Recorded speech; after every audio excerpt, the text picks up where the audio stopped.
राधे राधे भक्तजनों, आज आप सुनेंगे सोमवार की व्रत कथा। हर हर महादेव, हर हर महादेव। एक बार कैलाश से पर्वत पर भगवान शिव और माँ पार्वती बैठे थे। शिव जी ध्यान लगाकर बैठे थे। तभी पार्वती जी ने देखा कि वो मंद मंद मुस्कुरा रहे हैं।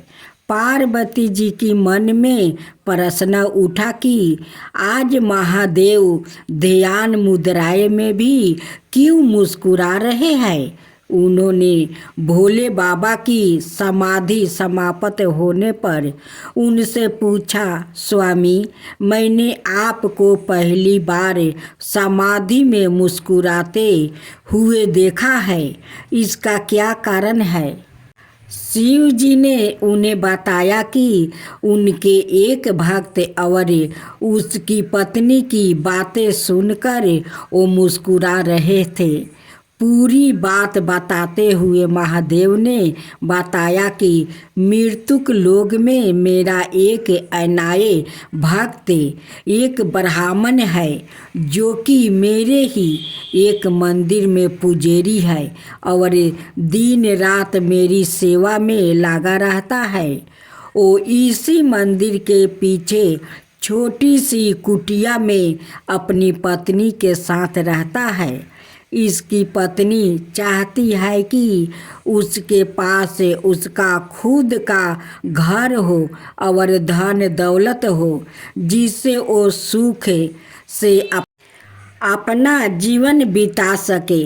परंतु पुजारी केवल मंदिर के चढ़ाए पर निर्भर है और मंदिर में आने वाली दान दक्षिणा से बड़ी मुश्किल से उसके घर का खर्च ही चल पाता है।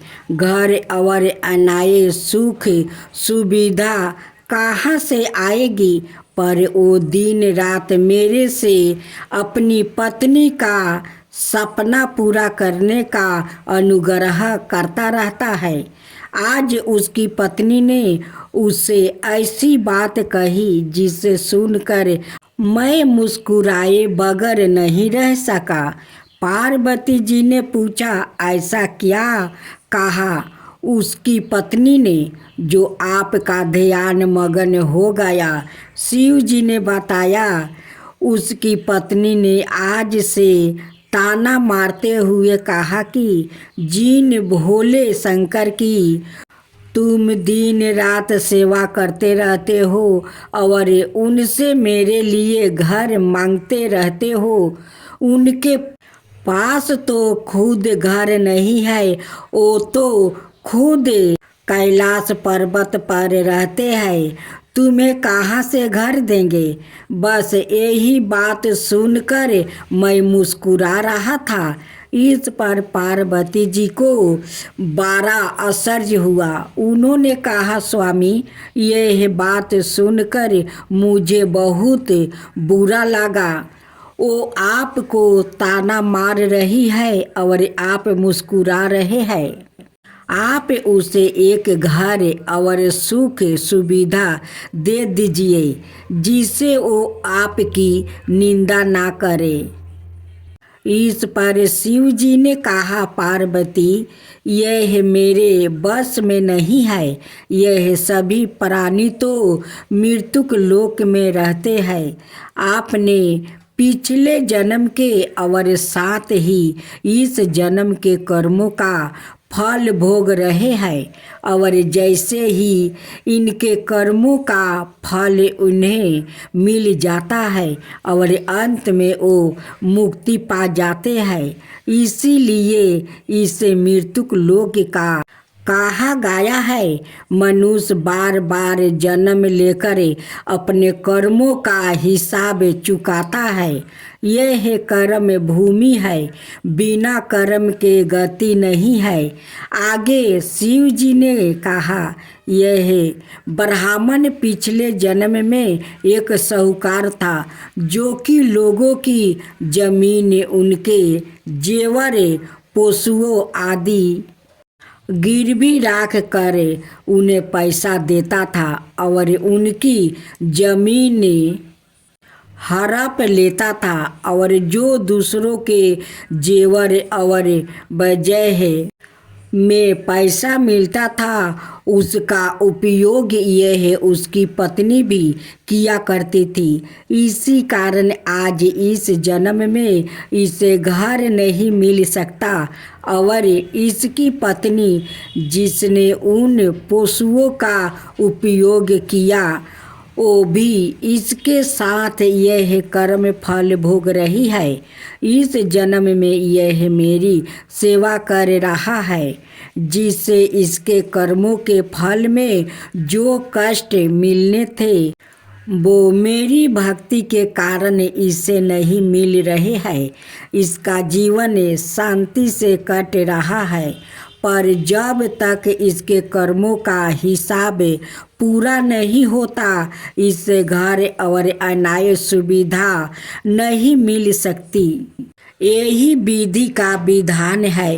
पार्वती जी ने कहा यह तो ठीक है पर उसकी पत्नी जो आपकी निंदा कर रही है उसका क्या।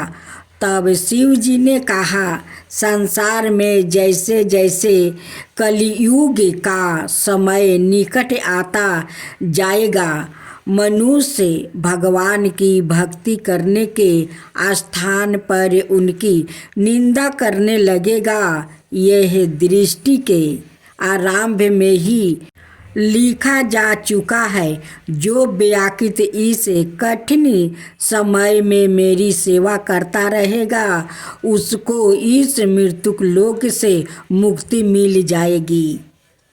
जयति जयति जय पुण्य संताने संस्कीर्ति जयति जयति जय पुण्य भारत भूमि। सादा सुमडल जय जय श्री राम हर हर महादेव। जनों आज आप सुनेंगे सोमवार व्रत कथा। एक बार एक शिव भक्त अपने गांव से केदारनाथ धाम की यात्रा पर निकला। पहले याता की सुविधा तो भी नहीं थी। वो पैदल ही निकल पड़ा। रास्ते में जो भी मिलता केदारनाथ का मार्ग पूछ लेता। मन में भगवान शिव का ध्यान करता रहता। चलते चलते उसको महीनों बीत गया। आखिरकार एक दिन वो केदार धाम पहुँच ही गया। केदारनाथ में मंदिर के द्वार 6 महीने खुलते हैं और 6 महीने बंद रहते हैं।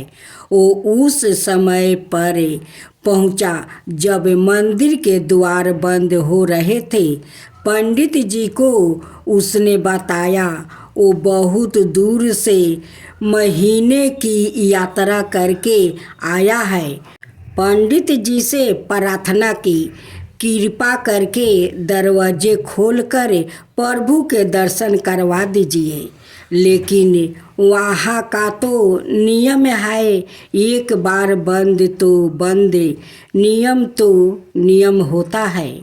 वो बहुत रोया। बार बार भगवान शिव को याद किया कि प्रभु बस एक बार दर्शन करा दो। वो प्रार्थना कर रहा था सभी से लेकिन किसी ने भी नहीं सुनी। पंडित जी बोले अब यहाँ 6 महीने बाद आना। 6 महीने बाद यहाँ के दरवाजे खुलेंगे। यहाँ 6 महीने बर्फ और ठंड पड़ती है और सभी जन वहाँ से चले गए। वो वहीं पर रोता रहा। रोते रोते रात होने लगी। चारों तरफ अंधेरा हो गया लेकिन उसे विश्वास था अपने शिव पर कि वो जरूर कृपा करेंगे। बहुत दिन चलने की वजह से उसने बहुत भूख और प्यास भी लग रही थी। उसने किसी की आने की आहट सुनी। देखा एक सन्यासी बाबा उसकी ओर आ रहा है। वो सन्यासी बाबा उसके पास आया और पास में बैठ गया। सन्यासी बाबा ने पूछा, बेटा कहाँ से आया है? उसने सारा हाल सुना दिया और बोला, मेरा आना यहाँ पर व्यर्थ हो गया बाबा जी। बाबा जी ने उसे समझाया और खाना भी दिया और फिर बहुत देर तक बाबा उससे बात करते रहे। बाबा जी को उस पर दया आ गई। वो बोले, बेटा मुझे लगता है सुबह मंदिर जरूर खुलेगा और तुम्हें जरूर दर्शन करना प्राप्ति होगा। बातों बातों में इस भक्त को ना जाने कब नींद आ गई। सूर्य के मध्यम प्रकाश के साथ भक्त की आंख खुली। उसने इधर उधर बाबा को देखा किंतु वहाँ कहीं नहीं थे। उससे पहले कि वो कुछ समझ पाता उसने देखा पंडित जी आ रहे हैं अपनी पूरी मंडली के साथ। उसने पंडित जी को प्रणाम किया और बोला, कल आपने तो कहा था मंदिर 6 महीने बाद खुलेगा और इस बीच कोई नहीं आएगा यहाँ, लेकिन आप तो सुबह ही आ गया है। पंडित जी ने उसे गौर से देखा, पहचानने की कोशिश की और पूछा, तुम यही हो जो मंदिर का द्वार बंद होने पर आए थे, जो मुझे मिले थे? 6 महीने होते ही वापस आ गया। उस आदमी ने आश्चर्य से कहा, नहीं, मैं कहीं नहीं गया। कल ही तो आप मिले थे। रात में मैं यही सो गया था, मैं कहीं नहीं गया। पंडित जी के आश्चर्य का ठिकाना नहीं था। उन्होंने कहा, लेकिन मैं तो 6 महीने पहले मंदिर बंद करके गया था और आज 6 महीने बाद आया हूँ। तुम 6 महीने तक यहाँ पर जिंदा कैसे रह सकते हो? पंडित जी और सारी मंडली हैरान थी। इतनी सर्दी में एक अकेला व्याकुत कैसे 6 महीने तक जिंदा रह सकता है? तब उस भक्त ने उनको सन्यासी बाबा के मिलने और उसके साथ की गई सारी बातें बता दिया कि एक सन्यासी आया था, लंबा था, बड़ी बड़ी जटाएं था, एक हाथ में त्रिशूल था और एक हाथ में डमरू था, मिर्गा छाल पहने हुए थे। पंडित जी और सब लोग उसके चरणों में गिर गए। बोले, हमने तो जिंदगी लगा दी किंतु प्रभु के दर्शन ना पा सके। सच्चे भक्त तो तुम हो। तुमने तो साक्षात भगवान शिव के दर्शन किया है। उन्होंने ही अपनी योग माया से तुम्हारे 6 महीने को एक रात में परिवर्तन कर दिया है, कालखंड को छोटा कर दिया। यह सब तुम्हारे पवित्र मन, तुम्हारी श्रद्धा और विश्वास के कारण ही हुआ है। हम आपकी भक्ति को प्रणाम करते हैं। भोलेनाथ की जय हो, भोलेनाथ की जय हो, माता पार्वती की जय हो, माता पार्वती की जय हो। एक साहूकार था जो भगवान शिव का अनाय भक्त था। उसके पास धन धन आए, किसी भी चीज की कमी नहीं थी, लेकिन उसकी कोई संतान नहीं थी और वो इसी कामना को लेकर रोज शिव जी के मंदिर जाकर दीपक जलाता था। उसके इस भक्ति भाव को देख कर एक दिन माता पार्वती ने शिव जी से कहा कि प्रभु, यह साहूकार आपका अनय भक्त है, इसको किसी बात का कष्ट है तो आपको उसे अवश्य दूर करना चाहिए। शिव जी बोले कि हे पार्वती, इस साहूकार के पास पुत्र नहीं है, यह इसी से दुखी रहता है। माता पार्वती कहती है कि हे ईश्वर, कृपा करके इसे पुत्र का वरदान दे दीजिए। तब भोलेनाथ ने कहा कि हे पार्वती, साहूकार के भाग्य में पुत्र का योग नहीं है। ऐसे में अगर इसे पुत्र प्राप्ति का वरदान मिल भी गया तो वो केवल 12 बरस की आयु तक ही जीवित रहेगा।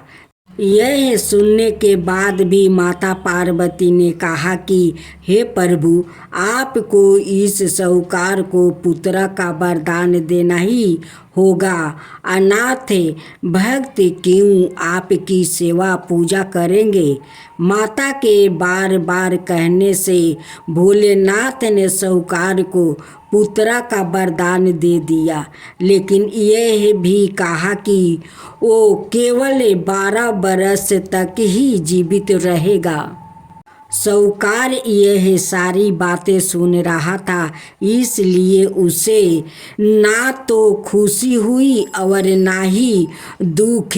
वो पहले की तरह भोलेनाथ की पूजा अर्चना करता रहा।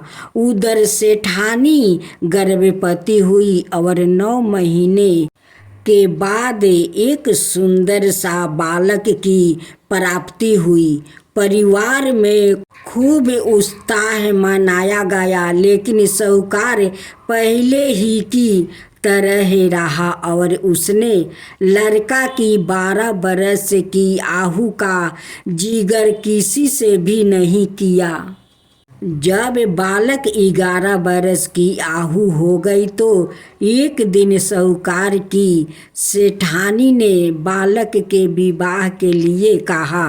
तो साहूकार ने कहा कि वो अभी बालक को पढ़ने के लिए काशी जी भेजेंगे। इसके बाद उसने बालक के मामा जी को बुलाया और कहा कि इसे काशी पढ़ने के लिए ले जाओ और रास्ते में जिस भी स्थान पर रुकना वहाँ यज्ञ करते और ब्राह्मणों को भोजन कराते हुए आगे बढ़ना। उन्होंने भी इसी तरह करते हुए जा रहे थे कि रास्ते में एक राजकुमारी का विवाह था। जिससे उसका विवाह होने वाला था वो एक आँख से काना था। तो उसके पिता ने जब अति सुंदर साहूकार के बेटे को देखा तो उनके मन में आया कि क्यों ना इसे ही घोड़ी पर बैठाकर शादी के सारे कार्य संपन्न करवा लिया जाए।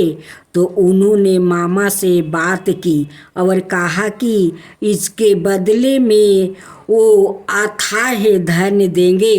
तो वो भी राजी हो गया। इसके बाद साहूकार का बेटा विवाह की वेदी पर बैठा और जब विवाह कार्य संपन्न हो गया तो जाने से पहले उसने राजकुमारी की चदरी के पल्लू पर लिखा कि तेरा विवाह तो मेरे साथ हुआ, लेकिन जिस राजकुमार के साथ भेजेंगे वो तो एक आँख का काना है। इसके बाद वो अपने मामा के साथ काशी के लिए चल गया। उधर जब राजकुमारी ने अपनी चुनरी पर यह लिखा हुआ पाया तो उसने राजकुमार के साथ जाने से मना कर दिया। तो राजा ने भी अपनी पुत्री को बारात के साथ विदा नहीं किया। बारात वापस लौट गई। उधर मामा और भांजे काशी पहुंच गए थे। एक दिन जब मामा ने जग रचा रखा था और भांजा बहुत देर तक बाहर नहीं आए तो मामा ने अंदर जाकर देखा तो भांजे का प्राण निकल चुके थे। वो बहुत परेशान हुए, लेकिन सोचा कि अभी रोना पीटना मचाया तो ब्राह्मण चल जाएंगे और जग का कार्य अधूरा रह जाएगा। जब जग संपन्न हुआ तो मामा ने रोना पीटना शुरू किया। उसी समय शिव पार्वती उधर से जा रहे थे तो माता पार्वती ने शिव जी से पूछा, हे प्रभु, ये कौन रो रहा है? तभी उन्हें पता चलता है कि यह तो भोलेनाथ के आशीर्वाद से जन्म हुआ साहूकार का पुत्र है। तब माता पार्वती कहती है कि हे स्वामी, इसे जीवित कर दीजिए। अनाथ रोते रोते इसके माता पिता के प्राण निकल जाएंगे। तब भोलेनाथ ने कहा कि हे पार्वती, इसकी आहु इतना ही थी सो वो भोग चुका है। लेकिन माँ के बार बार आग्रह करने पर भोलेनाथ ने जीवित कर दिया। लड़का ओम नमः शिवाय करते हुए उठा और मामा भांजे दोनों के ईश्वर को धन्यवाद दिया और अपनी नगरी की ओर लौटा। रास्ते में वही नगर पारा और राजकुमारी ने उन्हें पहचान लिया। तब राजा ने राजकुमारी को साहूकार के बेटे के साथ बहुत सारे धन धनाये के साथ विदा किया। उधर साहूकार और उसकी पत्नी छत पर बैठे थे। उन्होंने यह प्राण कर रखा था कि यदि उनका पुत्र सकुशल ना लौटा तो वो छत से कूद कर अपना प्राण त्याग देंगे। तभी लड़के के मामा ने आकर साहूकार के बेटे और बहू के आने का समाचार सुनाया, लेकिन वो नहीं माने तो मामा ने शपथ पूर्वक कहा। तब तो दोनों को विश्वास हो गया और दोनों ने अपने बेटे बहू का स्वागत किया। उसी रात साहूकार को सपने में शिव जी ने दर्शन दिया और कहा कि तुम्हारे पूजन से मैं प्रसन्न हुआ। इसी प्रकार जो भी व्याकृत इस कथा को पढ़ेगा या सुनेगा उसके समस्त दुखों दूर हो जाएगा और मन बचित सभी कामनाओं की पूर्ति होगी। जय शिवा ओमकारा, प्रभु हरे शिवा ओमकारा। ब्रह्मा विष्णु सदा शिव अर्धंगिनी धारा। ओम जय शिवा ओमकारा। एकानन चतुरानन पंचानन राजे। शिव पंचानन राजे। हंसासन गरुड़ासन विषवाहन साजे। ओम जय शिवा ओमकारा। दो भुज चार चतुर भुज दस भुज अति सोहे।